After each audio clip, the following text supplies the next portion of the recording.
Blood Warlock, Succubus Partner in the Apocalypse, Chapter 6, Elites. Fighting against high level creatures was really risky.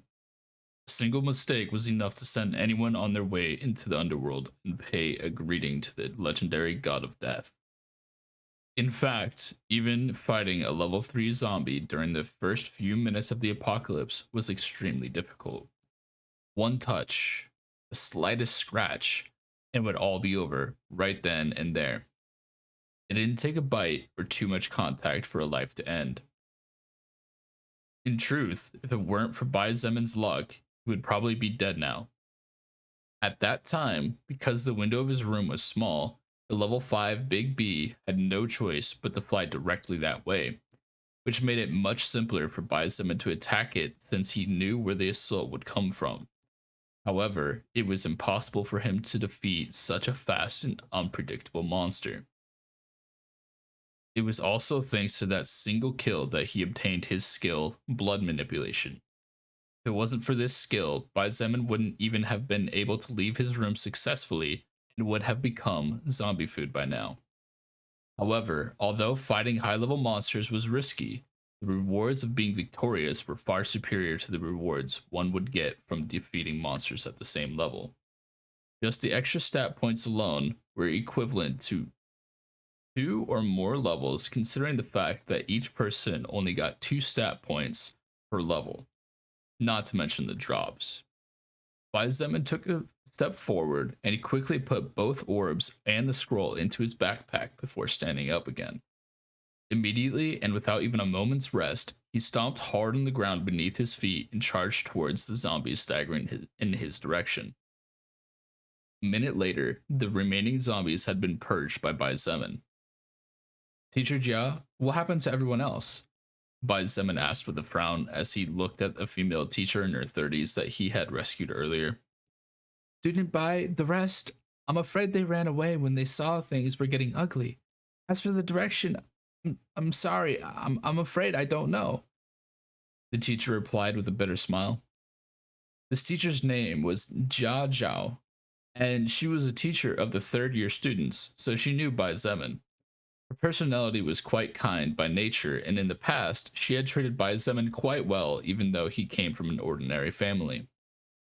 I see, Zeman simply nodded as he looked at the 12 people who remained. About half of them had fled upon seeing the zombies approaching from all directions. These people would most likely die unless they dared to fight for themselves, but even then, the chances of dying were much higher than living. As for this, Zeman could do nothing about it. Currently, it was already difficult for him to survive, and a single great fast mantis had forced him to use all the status points he had been saving for times of crisis. If he were to encounter 2 of those monsters, then Zeman would most likely die unless the battlefield conditions favored him greatly. Since those people fled, they no longer had anything to do with him. He simply saved them earlier because he was just in passing and didn't want to see his kind become food for other species. Let's go. We need to move towards the gymnasium. Only then can we get some rest. He said and turned to leave. The 12 survivors followed him, not daring to stay behind. Their eyes filled with fear, for the future looked intently in all directions for dread that a strange mutated creature would take away the life they had been protecting for so many years. On the opposite side of the male dormitory was the female dormitory. The distance between the place where the girls rested and the gymnasium was exactly the same as the distance between the gymnasium and the male dormitory. A group of about 20 people moved in the direction of the gymnasium. This group of people was mainly composed of women, but there were also 7 men among them.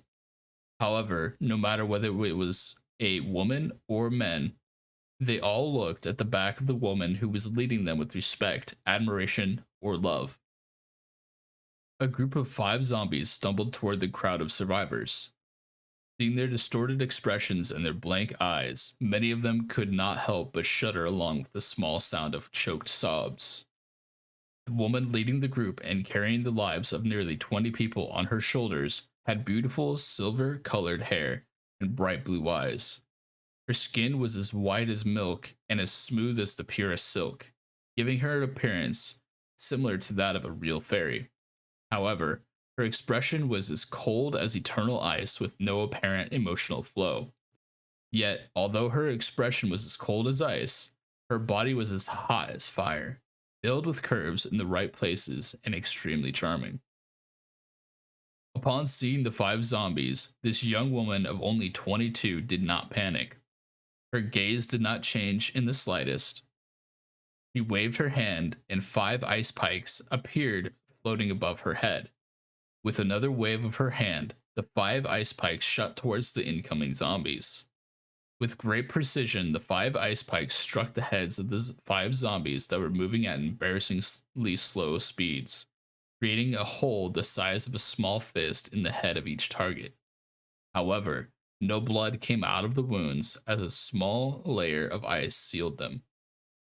When the rest of the survivors saw this, their expressions changed for the better, and their idolatry towards this woman increased several folds immediately. On the other hand, the woman's expression was still as cold and indifferent as ever. From a different direction, another group of survivors was advancing at a rapid pace under the leadership of two men. This group had about 30 people, so the strong, vital smell attracted many zombies as well as other grotesque creatures that intended to devour them in order to evolve. Two zombies suddenly appeared from inside a building and staggered towards the survivors. However, before the survivors could even scream in terror, two arrows flew and struck the brains of the two infected, cutting them lifeless immediately.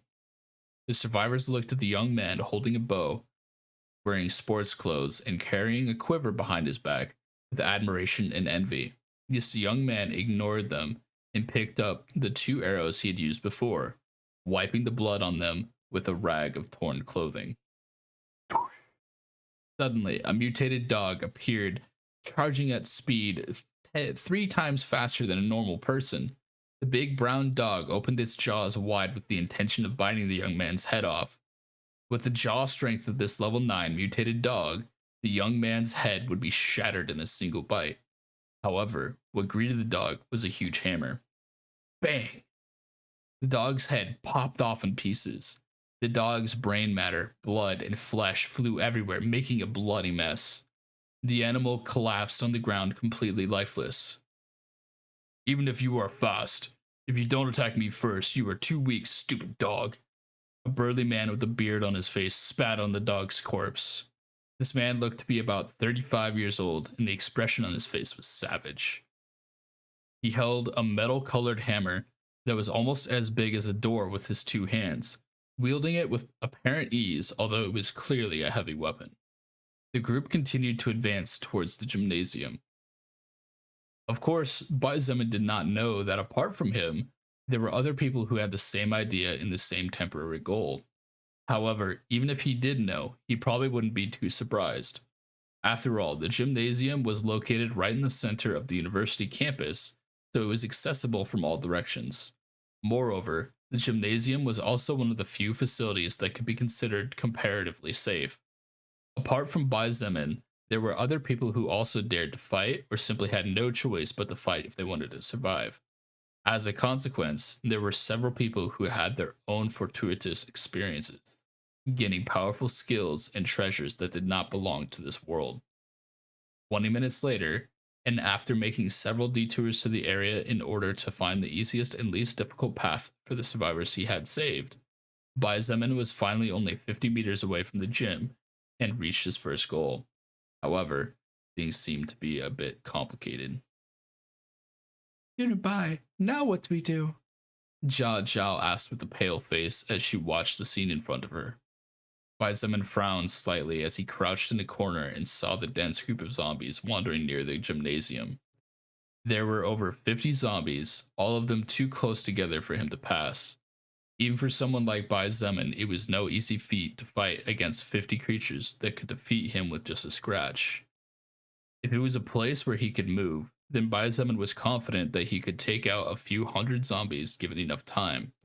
However, fighting 50 of these creatures in such a constricted place was challenging even for him who had been steadily leveling up. What stupefied him most was that these zombies didn't seem to have any intention of leaving.